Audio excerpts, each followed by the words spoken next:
Nous avons le plaisir d'accueillir le docteur Yao Komkwadjo. Bonsoir.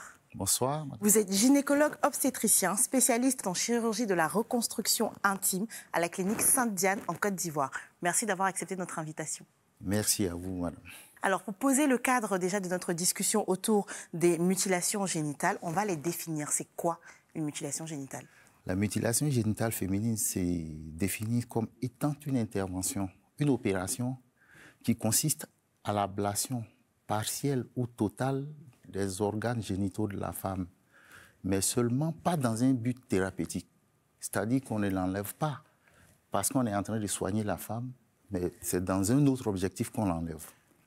Ami Traoré, vous avez eu à subir une excision lorsque vous aviez 8 ans. Oui. Est-ce que vous pouvez nous expliquer un peu le déroulé de la journée? Comment ça s'est passé, si vous vous en rappelez? Je pense que c'était très tôt le matin, on va dire très tôt. Mais il faut dire que déjà avant, on a la visite en fait de nos tantes. Il faut dire que ce pas des personnes qu'on ne connaît pas, ce sont des proches. Pour ma part, c'était ma grand-mère. Voilà, j'étais allée pour passer des vacances scolaires. Donc, ce sont les tantes, ce sont les... C'est l'exciseuse, je vais dire l'exciseuse seule qui était l'étrangère pour moi. Donc, elle est arrivée le matin, très tôt. On va dire qu'on a jusqu'à 5 personnes. Voilà, qui doivent vous immobiliser à même le sol. Les cuisses sont écartées de part et d'autre, les bras. Et on nous met cette noix de collant encore dans la bouche. On ne doit pas laisser des marques. Il faut montrer qu'on est vraiment forte. Et le temps de t'en rendre compte, parce que l'exciseuse est déjà, c'est à tour de rôle. Mais franchement, elle est d'une rapidité extrême. Donc, c'est pourquoi vous allez voir dans d'autres zones, on entend parler de 400 filles, 300 filles qui sont excisées, parce qu'elle est très rapide. Donc, le temps de t'en rendre compte, je dis toujours, tu as été coupé, tu as été tranché. Et c'est quand tu sens de l'air qui passe sur cette plaie, tu sens qu'il y a quelque chose, et puis il y a une douleur. On n'arrive même pas à décrire, qui commence à monter au niveau du bas-ventre. Et puis bon, voilà, on met une poudre et puis on te demande encore là de marcher pour aller dans la chambre. C'est sans anesthésie. Et puis, je dis toujours, personne n'est préparé à être coupé. C'est comme si, Kimi, je prends votre bras, je prends un couteau, je veux couper. Forcément, vous allez avoir, il y aura une réticence. Donc, c'est clair, une résistance, tout ça. Donc, c'est vrai que nous, moi, je n'ai pas eu de résistance, mais dans d'autres cas, effectivement, les filles ne se laissent pas faire et puis ça occasionne d'autres choses. Mais vraiment, ça a été des journées difficiles. Mais après, je vais dire, le côté festif prend le dessus. C'est l'âme de l'enfant. Parce qu'il y a une fête qui est organisée. Il y a une fête, parce que tout ce temps-là, on est on va dire dans notre chambre, on est dans notre bulle, on est traité comme des reines, voilà. Et ce qui est encore plus difficile, c'est-à-dire qu'après, on va dire l'ablation, il arrive le moment où il faut uriner. Et c'est ce qui crée beaucoup de problèmes parce qu'après, on a tellement peur, on refuse. Tu sais qu'il y a quelque chose qui titille, mais tu as peur. Et je ne sais pas si elles sont des médecins, nous disent non, de laisser couler, de laisser jaillir l'urine sur la plaie parce que ça a des vertus thérapeutiques. Donc, imaginez. Donc, il y a cette phase de l'urine. Et je dis, j'explique toujours, je dis, je ne sais pas si entre l'arc du couteau et puis l'urine, qu'est-ce qui fait encore plus mal? Parce que là, du couteau, c'est une seule fois. Mais imaginez à chacun un. Donc, forcément, on a peur même de prendre de l'eau. Parce qu'à chaque fois, il faut répéter encore, il faut laisser jaillir l'urine sur cette plaie. Et je vais dire, la troisième étape qui est encore douloureuse, c'est lorsqu'on doit laver les douches. Et là, c'est l'exciseuse qui revient encore, avec le tissu dans de l'eau chaude, bien bouillante. Elle-même, elle ne touche pas. On va te mettre un bâtonnet pour soulever et c'est toi, ton corps, qui accueille tout ça. Et c'est encore difficile. Donc, ce sont ces différentes étapes. Mais je dis, après, on ne se dit pas dans la tête qu'on est en train de nous faire du mal parce qu'on se dit, c'est normal, on est dans notre carcan, on est dans notre communauté, donc on ne peut pas se dire, elle me fait du mal. Donc, c'est clair que finalement, ça prend le dessus. Et je pense qu'on fait fi de cette douleur.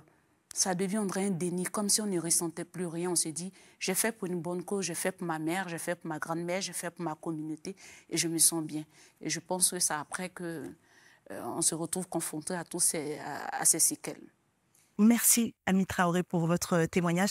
Docteur Yao, là, on vient de parler d'excision, mais est-ce que les mutilations génitales ne concernent que les femmes? Les mutilations génitales peuvent concerner aussi les hommes. Il y a deux types. On peut, dans un premier, parler des mutilations génitales masculines qui entraînent une infertilité de l'homme, notamment lorsqu'on enlève la castration, quand on parle d'enlever les testicules d'un homme. Mais c'est des choses qui ne se passent pas ici sous nos tropiques. Et puis, il y a des mutilations génitales masculines également dans d'autres pays qui aboutissent à l'incision de la partie inférieure du pénis. Et ça, selon les explications de ceux qui le pratiquent, c'est pour augmenter l'excitabilité de l'homme et de la femme pendant les rapports. Est-ce qu'on peut considérer la circoncision comme une mutilation génitale? Ça dépend de là où on se situe. Ici, tous les hommes, ou le maximum des hommes ont été circoncis, mais nous ne considérons pas que c'est accepté par la société en fait. Et c'est celui qui n'est pas circoncis, c'est de lui qu'on se moque. C'est vrai, comme vous l'avez dit, la circoncision, techniquement, c'est une mutilation génitale parce qu'on se retrouve en train de retirer une partie, un bout de chair pour des raisons autres que médicales, mais socialement elle est plus acceptée. Ailleurs, en Occident, il y a des lois qui interdisent même la circoncision, mais chez nous, en Afrique, cela n'est pas considéré ainsi. Et vous, Ami Traoré, la circoncision, qui est techniquement considérée comme une mutilation, mais qui est acceptée, et l'excision qui n'est pas acceptée, qu'est-ce que vous en pensez? En fait, par rapport à la circoncision, c'est vrai qu'on va parler de mutilation génitale, mais c'est le prépuce, c'est une peau qui est enlevée. Et quand je pars sur l'excision, c'est l'organe. Donc, pour ma part, ça ne peut pas être pareil.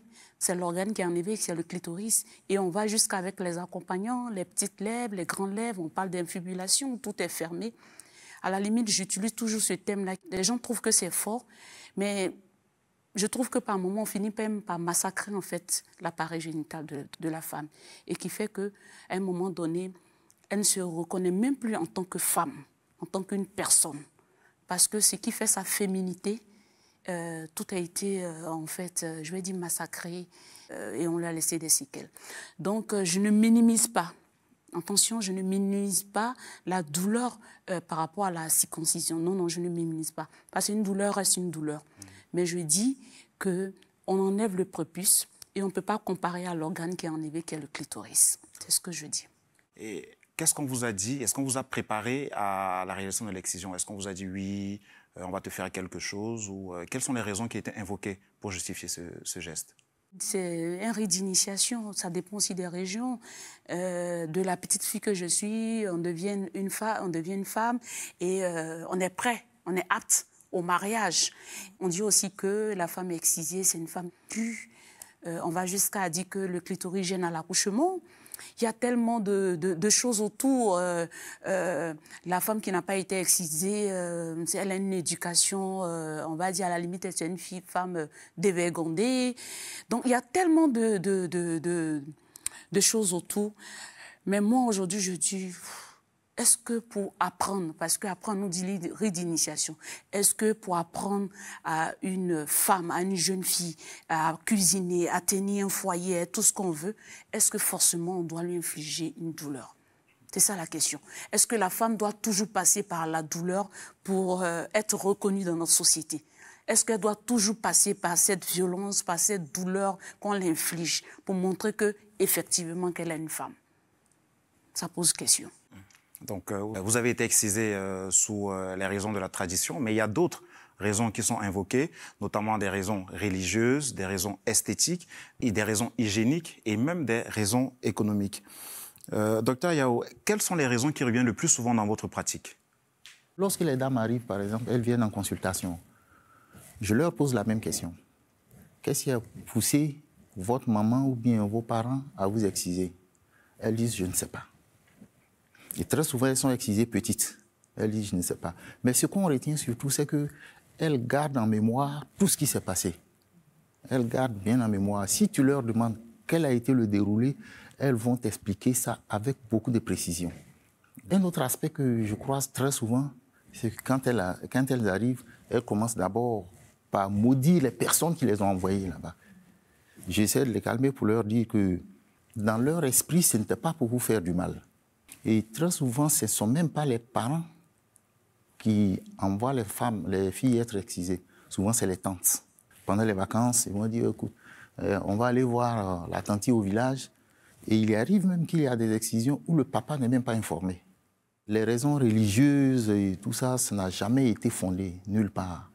Dans toutes mes recherches, que ce soit dans la religion chrétienne, que ce soit dans la religion musulmane, à aucun moment, il n'est écrit quelque part que c'est pour des raisons religieuses. Ceux qui essaient de défendre certaines causes diront que, bon, c'est pour des raisons traditionnelles, nos parents l'ont fait, nos arrière-parents l'ont fait, et donc on a trouvé là, on continue de le faire.